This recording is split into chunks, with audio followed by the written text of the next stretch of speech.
Can you introduce yourself? Peux-tu te présenter à nous? Donc, je m'appelle Elisa, j'ai 21 ans et j'ai fini mes études d'assistante sociale en juin. Et donc du coup là j'ai commencé à faire un énorme projet de volontariat. Et donc j'ai d'abord commencé par 2 mois en Indonésie. Et là je viens d'arriver en Thaïlande pour mon deuxième projet. Je suis en projet depuis 2 jours et je suis arrivée à Bangkok une semaine avant le début du projet. Ok, donc en gros ça fait une bonne semaine. Ouais. Et donc ce qu'on s'est dit c'est qu'on allait plutôt parler de l'Indonésie ou finalement Ouais. c'est là où tu as passé pas mal de temps. How do you say hello when you meet someone new? Comment dis-tu bonjour quand tu rencontres une nouvelle personne? Donc déjà, il n'y a jamais de contact physique. Donc moi, la première fois où j'ai rencontré l'autre volontaire qui est venu me chercher à l'aéroport, j'étais un peu étonnée parce qu'il m'a genre serré la main de façon hyper formelle. Et alors qu'en Belgique, c'est pas vraiment comme ça qu'on fait. Et donc du coup, On fait comment en Belgique? on fait la bise, quoi, qu'on Okay. connaisse la personne ou pas. Et donc du coup, en fait là-bas, ouais, pour se dire bonjour, on serre la main avec des personnes de notre âge et s'ils sont plus âgés, on vient mettre leurs mains sur notre front en fait.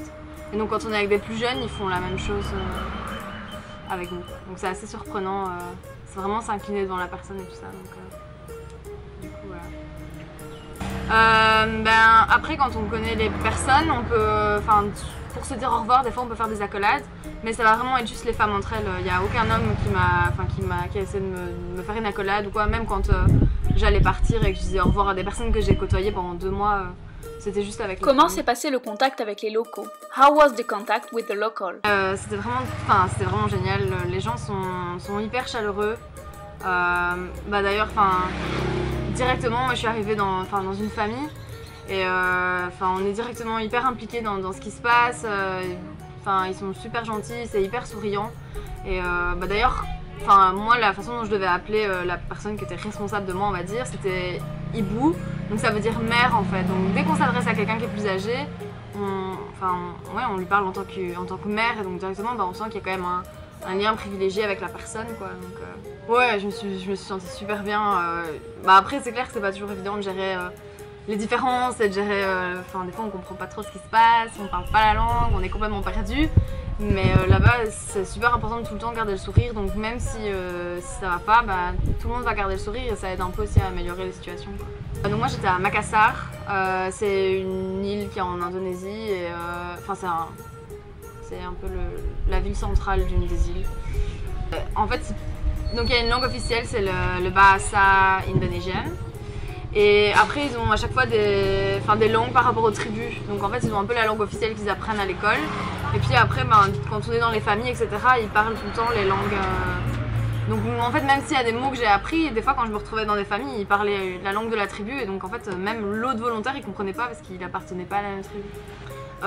J'avais la chance d'avoir un volontaire local, donc du coup il faisait quand même vachement traducteur pour moi, et donc c'était quand même super facile. Donc j'avoue que ça amène aussi un peu à la fainéantise de pas beaucoup apprendre la langue non plus, quoi. Du coup on a quelqu'un qui traduit et puis beaucoup de gestes, apprendre un peu les mots basiques et Google Traduction, parler anglais. Okay. Donc, mais il avait un bon niveau et je me débrouille pas mal non plus, du coup on pouvait vraiment avoir des discussions super intéressante en anglais. Et c'est vrai que j'avais pas le sentiment d'avoir un manque de communication, parce que c'est vrai qu'avec lui je pouvais discuter comme avec un ami en Belgique, donc surtout qu'il avait déjà eu plusieurs volontaires internationaux, et donc du coup il savait aussi un peu ce qui pouvait nous étonner, nous paraître bizarre, donc il n'hésitait pas non plus à nous poser des questions est-ce que ça t'a étonné, ou n'hésite pas à me dire si ça va pas. Il y avait un peu on essaie de pas avoir trop de tabous entre nous, même s'il y avait des différences culturelles, pour que lui il puisse me dire si je faisais des trucs pas bien et moi je puisse lui dire s'il y avait des choses qu'il faisait qui me choquaient aussi, quoi, ou qui se passaient. What difference do you make between humanitarian aid and international exchange? Quelle différence fais-tu entre aide humanitaire et échange international? L'aide humanitaire, c'est plus des professionnels qui vont partir en mission via des ONG, via des organisations comme Médecins sans frontières ou quoi, et qui vont réaliser vraiment un travail de professionnels là-bas, quoi.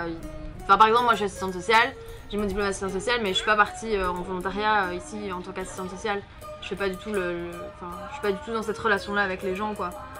Donc, ouais. Il y a vraiment un peu une relation d'égal à égal, en fait. Enfin, limite, c'est même pas égal, c'est eux qui savent beaucoup plus que nous. Donc, il y a pas. Enfin, c'est vraiment. Ouais, c'est vraiment pour l'échange avec les personnes. On est pareil, on est égal et eux, ils apprennent des choses de nous et nous, on apprend beaucoup d'eux. Et il n'y a pas du tout ce rapport, j'ai l'impression, de supériorité qu'on pourrait avoir quand on part en aide humanitaire. Parce que les autres dépendent clairement de nous. Après, je pense qu'il y en a besoin des deux. Enfin, je veux dire, il y a besoin de l'aide humanitaire, mais il y a aussi besoin du volontariat. Et c'est pas parce qu'on n'a pas des compétences dans le social ou quoi qu'on peut pas faire du volontariat. Je veux dire, on pourrait très bien avoir fait des études, rien à voir et quand même se plaire dans le volontariat. Cet échange international change-t-il ta vision du monde? Does this international exchange change your vision of the world? Bah ouais, c'est clair.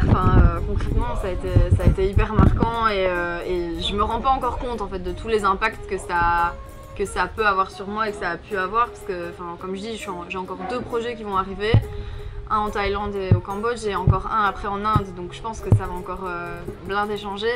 Mais oui, ça en fait. Ça change complètement le système qu'on peut avoir, le système de pensée. Parce qu'on va quand même garder nos références par rapport à notre culture et se dire ah ça c'est différent, ça c'est... Mais je pense que le volontariat ça amène un peu à se dire ma culture elle est pas supérieure à celle des autres. C'est pas parce que chez moi on fait comme ça qu'ici on fait mal, on fait juste différemment et ça amène à se dire bah ouais ça pourrait aussi fonctionner chez moi ou... du coup, c'est clairement, je pense que ça change beaucoup les personnes, ça amène à développer des compétences qu'on n'a pas spécialement dans notre quotidien. Je veux dire, le système D, c'est un peu la base de la vie de tous les jours là-bas. Moi, je sais même pas, au niveau de la patience et tout ça, moi je suis montée je sais pas combien de fois dans des voitures. Je savais pas où j'allais, je savais pas combien de temps j'allais repartir, je savais rien du tout quoi. Et en fait, on apprend juste à se dire à lâcher prise, à se dire ok, je prends ce qu'il y a à apprendre, je donne ce que je peux donner et puis au final, c'est ça qui est le plus intéressant, quoi. C'est cool. How do you imagine the world of tomorrow? Or your future? Comment imagines-tu le monde de demain? Ça dépend, on veut le voir positif ou négatif. Non, mais j'ai envie de dire qu'on le voit bien, qu'on essaie de garder positif, même si des fois c'est pas toujours évident. Parce que des fois, le volontariat, ça permet de se dire, de reprendre plein d'espoir par rapport à certaines choses, de se rendre compte qu'il y a des personnes extraordinaires partout dans le monde et qu'il y a vraiment moyen de faire les choses tous ensemble, puisque c'est ça le volontariat, c'est d'aller à la rencontre de gens, de locaux, et en même temps de rencontrer des personnes qui viennent aussi d'autres pays et de se dire que si on est là, c'est parce qu'on a envie de changer les choses, parce qu'on a envie d'améliorer. Et je pense que ça peut être que positif. Maintenant, on se rend aussi compte qu'il y a plein de choses qui sont pas acquises. Je pense même juste ici en Asie, au niveau des déchets. C'est hallucinant. C'est des choses qu'on n'imagine pas faire, en tout cas pas faire là où j'habite à Bruxelles. Par exemple, en Indonésie, ils ont tous des petits gobelets. À chaque fois qu'on veut de l'eau, en fait, c'est tout le temps des petits gobelets dans lesquels on plante une paille. Mais c'est juste un truc hyper polluant parce qu'à chaque fois, on ne le réutilise jamais. C'est juste on plante notre paille, on le jette. Je n'ose même pas imaginer la quantité de déchets qu'il y a chaque année. Donc c'est vrai que là on se dit, y a un truc qui coince quoi, mais en même temps on voit qu'il y a moyen de réfléchir, de trouver des solutions, que les gens sont pas contre. Et donc du coup ouais je pense que ça peut être que positif pour demain, mais je pense qu'il y a encore du boulot. Ok. What is your biggest dream? Quel est ton plus grand rêve?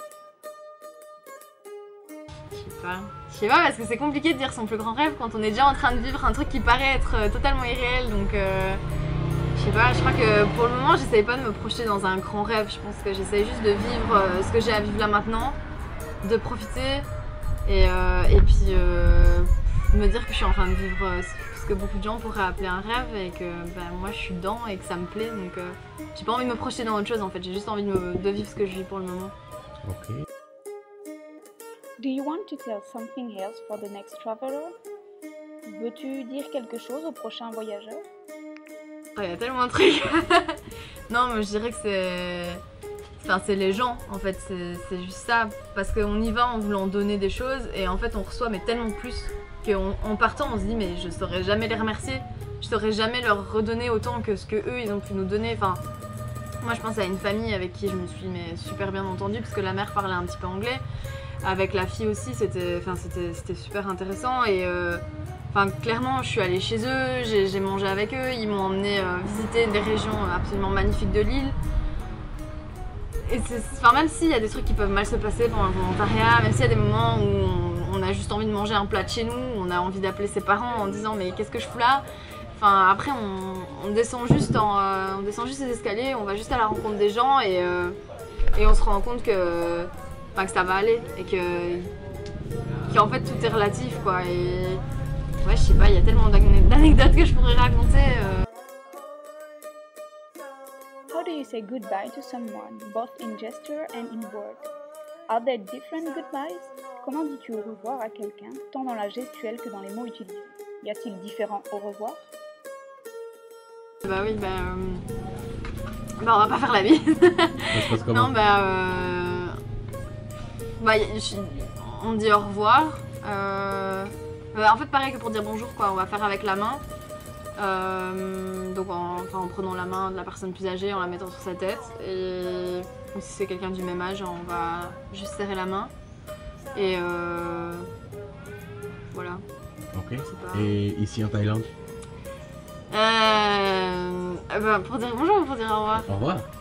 J'ai pas appris le mot encore. On vient d'avoir cours, ils ne l'ont pas dit. Pour moi, on doit s'incliner aussi, hein, comme ça. Si c'est quelqu'un de plus âgé, si c'est quelqu'un du même âge, on va juste faire comme ça. Mais j'ai jamais su le mot en fait. Mais donc ouais, du coup, de nouveau, c'est pas la bise, c'est fort différent quoi. Ok. Comme crap. Comme